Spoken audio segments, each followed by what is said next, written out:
जय हिंद साथियों, और एक बार फिर से स्वागत करता हूं आप लोगों का आपके अपने चैनल लोन हेल्प इंडिया में। और आज के इस वीडियो में बात करेंगे कि अगर आपका भी लोन अकाउंट एनपीए हो जाता है तो लोन अकाउंट एनपीए क्या होता है और क्यों आखिर लोन अकाउंट एनपीए होने के बाद आपको ईएमआई जमा नहीं करनी चाहिए।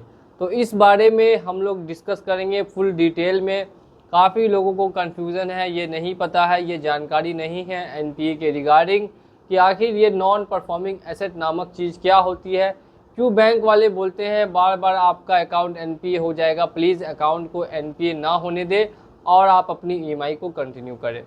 इसी के साथ एक बार फिर से स्वागत है आप सभी का आपके अपने चैनल लोन हेल्प इंडिया पे।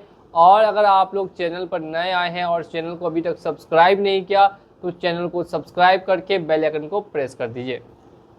आप कभी भी लोन लेते हैं 2 लाख का या 5 लाख का या 10 लाख का या मल्टीपल जगह से लोन हो जाते हैं और कोई ऐसा कारण आ जाता है जिस कारणवश आप पेमेंट नहीं कर पाते, पेमेंट करना चाहते हैं लेकिन आपसे पेमेंट नहीं हो पाती टाइम पे, आपका लोन डिफ़ॉल्ट होता है।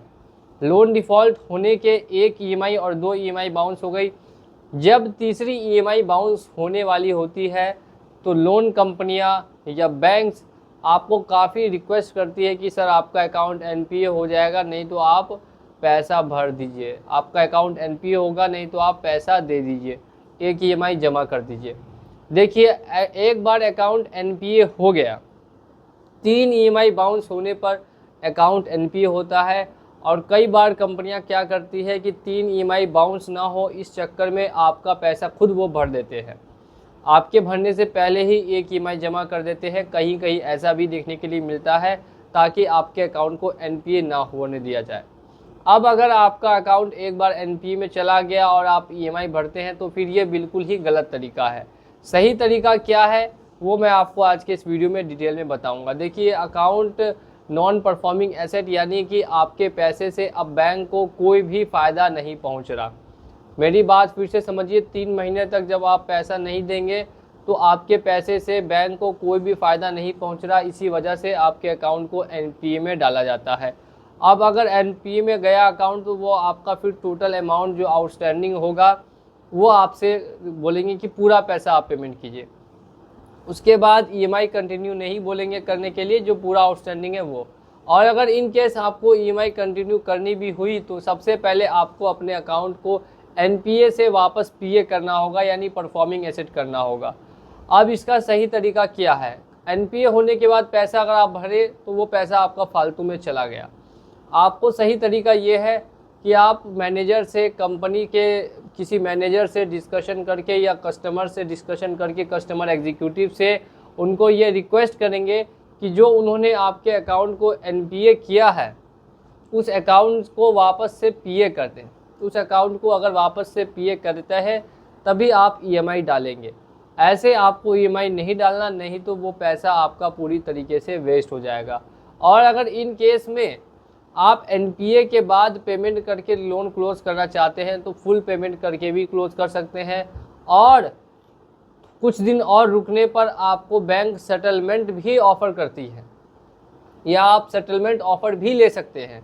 अब इसका पूरा क्या तरीका है इस पे भी मैंने काफ़ी वीडियोस बना रखी है, तो हमेशा इस बात का ध्यान दीजिएगा कि बैंक को या एनबीएफसी के किसी भी कस्टमर एग्जीक्यूटिव या मैनेजर को कांटेक्ट करके एक बार उनको ये बात ज़रूर बतानी है कि आप वापस ईएमआई कंटिन्यू करना चाहते हैं तो आपके अकाउंट को वापस से पीए करके और ईएमआई में कन्वर्ट किया जाए।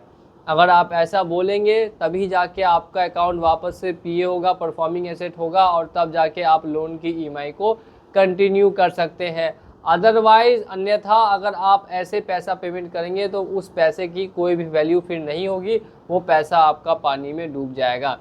इन केस अगर आप एनपीए के बाद भी पेमेंट नहीं करते हैं तो मैं आपको बता दूं, पहले तो 0 to 90 डेज़ जो है वो आपका लोन SM1 कैटेगरी में रखा जाता है, जहां पे बैंक आपको कॉल्स वगैरह करके कोशिश करती है लोन रिकवरी का।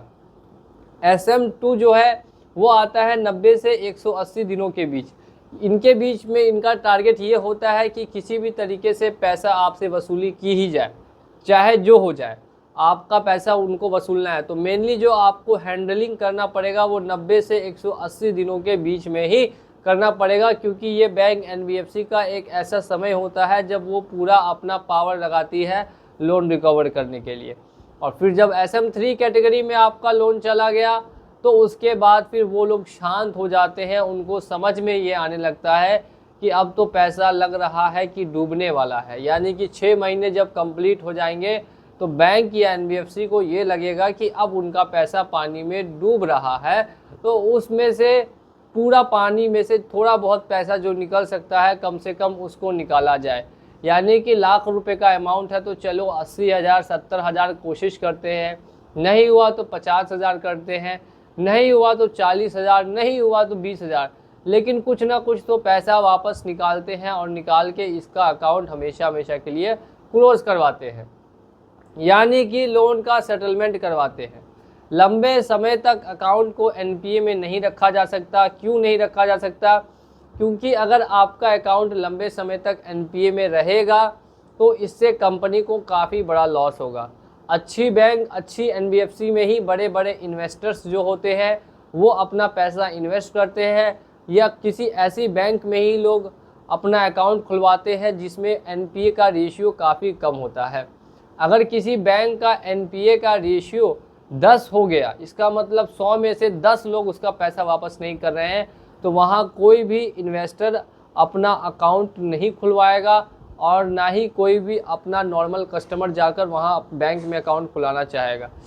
तो इस बात का ध्यान रखिएगा। NPA से बैंक की रेपुटेशन डिपेंड करती है।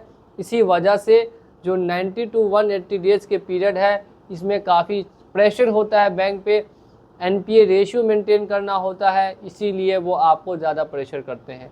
और ज़्यादा जानकारी के लिए अगर आपका लोन है कहीं से भी 5 लाख 10 लाख 20 लाख 50 लाख 2 करोड़ 4 करोड़ कितने का भी लोन है, आप हमें कांटेक्ट कर सकते हैं ऊपर में दिए गए नंबर पर, और वहाँ पे मुझसे टेलीफोनिक भी जुड़ सकते हैं। इसी के साथ अगर वीडियो पसंद आई हो तो वीडियो को लाइक कीजिएगा, चैनल पे नए हैं तो चैनल को सब्सक्राइब कर दीजिए। मिलूंगा अगले वीडियो में बहुत ही जल्द। जय हिंद, जय भारत।